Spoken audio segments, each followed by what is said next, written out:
जय माता दी दोस्तों, स्वागत है आप सभी का एक बार फिर से। माँ भगवती की कृपा आप व आपके परिवार पर सदा सर्वदा बनी रहे। दोस्तों, यदि आप अपनी सभ्यता, संस्कृति, तीज त्योहार, धार्मिक जानकारी, वास्तु एवं ज्योतिष संबंधित उपायों के बारे में जानना चाहते हैं तो चैनल को सब्सक्राइब जरूर करिएगा। दोस्तों, हिंदू धर्म में 33 करोड़ देवी देवता हैं और सभी देवी देवताओं की पूजा करने का नियम भी अलग होता है। ऐसा ही एक नियम है भोले बाबा की पूजा में। लोग अपनी मनोकामना की पूर्ति के लिए भगवान भोलेनाथ का ध्यान एवं पूजन करते हैं। अगर आप भगवान भोलेनाथ की पूजा पूरे विधि विधान के साथ करते हैं तो आपकी संपूर्ण मनोकामनाएं अतिशीघ्र पूरी हो जाती हैं। वैसे भी बोला ही जाता है कि बाबा भोलेनाथ बहुत ही भोले हैं और प्रसन्न होकर भक्तों की मुराद जरूर पूर्ण करते हैं। इसके साथ ही क्रोध का रूप भी धारण कर लेते हैं यदि आपसे कोई त्रुटि हो गई। वहीं अगर आप शिवलिंग के ऊपर ऐसी वस्तुओं को भी अर्पण कर देते हैं जो नहीं करना चाहिए तो इससे आपके जीवन पर नकारात्मक प्रभाव भी पड़ता है। दोस्तों, कई ऐसी चीज हैं जो भगवान शिव के शिवलिंग के ऊपर कभी भी अर्पण नहीं किया जाता है। उन्हीं चीजों में से कुछ चीजों के बारे में आज के वीडियो में हम आपको बताएंगे। साथ ही हम ये भी बताएंगे कि कौन से कार्य हमें भूल कर भी नहीं करने चाहिए भगवान भोलेनाथ की पूजा में। लेकिन ये सब जानने से पहले आपसे रिक्वेस्ट करती हूँ कि वीडियो को लाइक करिएगा, दोस्तों को शेयर कर दीजिएगा और अगर आपने अभी तक चैनल को सब्सक्राइब नहीं किया है तो चैनल को सब्सक्राइब करके बेल आइकन जरूर दबाइएगा। दोस्तों, शिव जी भोला भंडारी हैं, अति शीघ्र प्रसन्न होते हैं। हमारे गुरुजी प्रदीप मिश्रा जी कहते हैं कि एक लोटा जल सब समस्या का हल। अर्थात भगवान शिव मात्र एक लोटे जल से ही प्रसन्न हो जाते हैं और आपकी संपूर्ण मनोकामनाएं पूरी कर देते हैं। धन संपदा के भंडार आपके लिए खोल देते हैं। लेकिन भगवान शिव की पूजा करते समय कुछ विशेष बातों का ध्यान रखना भी जरूरी हो जाता है। भगवान शिव को प्रसन्न करने के लिए लोग पूजा करते वक्त कुछ भी शिवलिंग के ऊपर अर्पण कर देते हैं। भगवान भोलेनाथ जितने दयालु हैं उतना ही उनका क्रोध भी भयंकर है। यदि वो क्रोधित हो गए तो इससे आपके जीवन पर अशुभ प्रभाव भी पड़ सकता है। नंबर 1, केतकी का फूल। दोस्तों, भगवान शिव को सबसे ज्यादा कनेर का फूल प्रिय है, लेकिन केतकी का फूल ऐसा फूल है जो भगवान शिव के ऊपर कभी भी अर्पण नहीं करना चाहिए। वैसे तो भगवान शिव जी के ऊपर सफेद पुष्प अर्पण किया जाता है, लेकिन केतकी का फूल पूर्णतः वर्जित है। केतकी का फूल भूल कर भी भगवान शिव पर अर्पण नहीं करना चाहिए। ऐसा करने से भगवान शिव नाराज हो जाते हैं। इसलिए पूजा करते वक्त ध्यान रखें कि केतकी का फूल कभी भी ना अर्पण करें। दूसरी चीज है तुलसी का पत्ता। हिंदू धर्म में कोई भी पूजा तुलसी के बिना अधूरी मानी जाती है, लेकिन भगवान शिव के ऊपर भूल कर भी तुलसी का पत्ता अर्पण नहीं करना चाहिए। एक कथा के अनुसार तुलसी के पति का भगवान शिव ने वध कर दिया था, जिस कारण भगवान शिव की पूजा में खुद को तुलसी ने अलग कर दिया। तुलसी को भगवान विष्णु ने पत्नी के रूप में स्वीकार किया है, इसलिए तुलसी शिव जी की पूजा में नहीं अर्पित की जाती है। इसलिए यदि आप भूल से भी तुलसी दल शिवलिंग पर अर्पित करते हैं तो आपको उनके क्रोध का सामना भी करना पड़ सकता है। तीसरी चीज है शंख या शंख का पानी। भगवान शिव की पूजा में शंख का प्रयोग नहीं किया जाता है, क्योंकि शंख चूड़ नामक राक्षस का वध भगवान शिव ने ही किया था। इसलिए भगवान शिव के शिवलिंग के ऊपर शंख या शंख का पानी अर्पण नहीं करना चाहिए। इसके पीछे एक पौराणिक कथा मिलती है। कथा के अनुसार दैत्य चंद्रचूड़ से सभी देवी देवता परेशान थे। तब भगवान शिव ने त्रिशूल से उसका वध कर दिया और उसके शरीर जो है भस्म हो गया और उसी भस्म से शंख की उत्पत्ति हुई। इसलिए शंख या शंख का पानी भगवान शिव पर अर्पित नहीं करना चाहिए। चौथी चीज है टूटा हुआ चावल। शिवलिंग के ऊपर चावल अर्पण करते वक्त ये ध्यान रखना चाहिए कि कोई भी टूटा हुआ चावल अर्पण ना करे।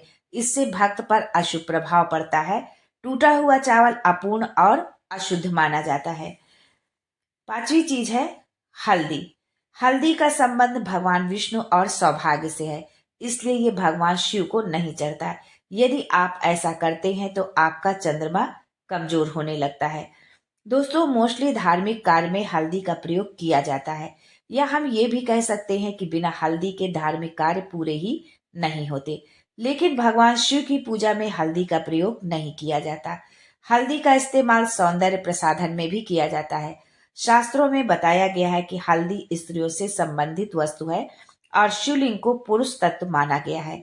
इस वजह से भी भगवान शिव की पूजा में हल्दी का प्रयोग नहीं करना चाहिए। ये भी माना जाता है कि हल्दी की तासीर गर्म होती है, जिसके कारण इसे शिवलिंग पर चढ़ाना वर्जित माना जाता है। इसलिए शिवलिंग पर बेलपत्र, भांग, गंगा जल जैसी ठंडी चीजें अर्पित की जाती हैं, गर्म चीज नहीं अर्पित की जाती हैं। छठवीं चीज है तिल। शिवलिंग पर जल चढ़ाते समय दूध व जल में काले तिल डालकर कभी नहीं चढ़ाना चाहिए। ये भगवान विष्णु के मैल से उत्पन्न हुआ माना जाता है। यानी कि काले तिल की उत्पत्ति भगवान विष्णु के मैल से हुई है, इसलिए इसे भगवान शिव की पूजा में नहीं अर्पित करना चाहिए। आप गुड़ और तिल मिलाकर भगवान शिव को अर्पित कर सकती हैं, लेकिन जल में या दूध में तिल मिलाकर भगवान शिव को अर्पित नहीं करना है। सातवीं चीज है सिंदूर, कुमकुम व रोली।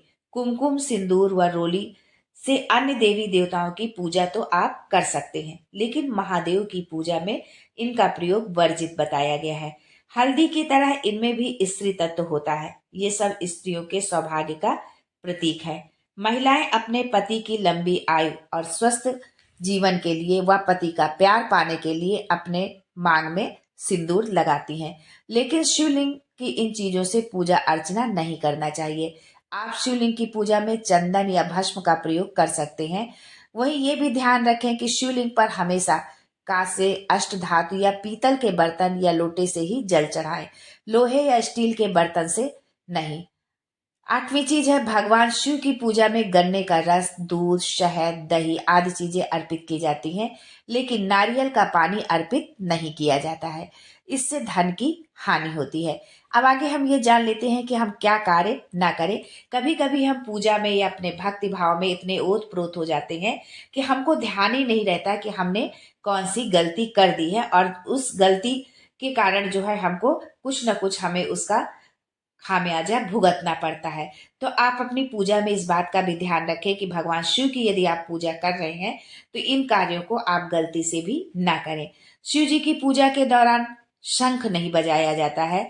शिवलिंग की जलाधारी को लाघा नहीं जाता है, जहां से जल निकलता है। शिवलिंग पर जब हम जल चढ़ाते हैं और जल जहां से निकलता है वहां पर एक हल्की सी नाली जैसी बनी होती है, तो उस जलाधारी को लाघा नहीं जाता। उसकी आधी परिक्रमा ही शिवलिंग की जाती है। शिवलिंग की पूरी परिक्रमा नहीं की जाती है, इस बात का आपको ध्यान रखना है। काले रंग के कपड़े पहनकर पूजा नहीं करनी चाहिए। किसी भी पूजा पाठ में, किसी भी देवी देवता के या किसी भी शुभ कार्य में काले वस्त्र धारण नहीं किए जाते हैं। इसलिए यदि आप भगवान शिव की पूजा कर रही हैं तो उसमें भी काले रंग के वस्त्र ना पहने। किसी प्रकार का नशा करके पूजा ना करें, क्योंकि जब हम पूजा करते हैं तो हमारा मन जो है पूर्ण रूपेण जो है सात्विक होना चाहिए, हमारे अंदर सात्विक विचारधारा होनी चाहिए। तो इसलिए हम किसी प्रकार का यदि हमने नशा कर लिया तो हमारे विचार जो है गलत हो जाएंगे और हमें ऐसी स्थिति में पूजा अर्चना नहीं करनी चाहिए। मांसाहार खाकर भी पूजा नहीं करना चाहिए। पूजा निषेध है किसी भी देवी देवता की, भगवान शिव की ही नहीं, किसी भी देवी देवता की या कोई भी यदि आप धार्मिक अनुष्ठान कर रहे हैं तो मांसाहार आप बिल्कुल ना करें। जो है जलाभिषेक, जब हम भगवान शिव पर हम जल चढ़ाते हैं, एक लोटा जल सब समस्या का हल, तो जलाभिषेक करना तो नितांत आवश्यक हो जाता है। लेकिन जलाभिषेक करते समय हमें ये ध्यान रखना है कि हम कभी खड़े होकर के जो है भगवान शिव का जलाभिषेक ना करें, हमेशा बैठ करके ही हम जलाभिषेक करें। शिव पूजन में लाल रंग की किसी भी सामग्री का इस्तेमाल वर्जित होता है। लेकिन मुख्य रूप से लाल पुष्प जैसे गुड़हल के फूल का इस्तेमाल नहीं करना चाहिए। सफेद रंग के पुष्प चढ़ते हैं लेकिन केतकी का पुष्प नहीं चढ़ता है, जो कि हम पहले बता चुके हैं। और लाल रंग में का पुष्प भी नहीं चढ़ता, चाहे गुलाब हो, गुड़हल हो, इस तरह का पुष्प भी नहीं भगवान शिव को अर्पित किया जाता है। कटे फटे बेलपत्र, बेलपत्र तो शिव जी को बहुत ही प्रिय है, अति प्रिय है, और इसे पूजा में चढ़ाने से शिव जी की भक्ति का फल भी हमें प्राप्त होता है। लेकिन कभी भी शिव जी को कटे फटे बेलपत्र नहीं चढ़ाना चाहिए। इसके अलावा बेलपत्र हमेशा 3 पत्तियों वाले ही चढ़ाने चाहिए। ये नहीं कि 1 पत्ती या 2 पत्ती है, कटा फटा नहीं है, 1-2 पत्ती है तो हमने चढ़ा दिए, ऐसा भी हमको नहीं करना है। कटा फटा भी ना हो और 3 पत्तों वाली बेलपत्री हो, ऐसी बेलपत्री को हमें शिवलिंग पर चढ़ाना चाहिए। दोस्तों, वीडियो अच्छा लगा हो तो कमेंट में जय भोलेनाथ जरूर लिखें। भोलेनाथ आपकी संपूर्ण मनोकामना पूरी करें। आज के लिए बस इतना ही। दोस्तों, मिलते हैं अगले वीडियो में एक नई जानकारी के साथ। तब तक के लिए हर हर महादेव।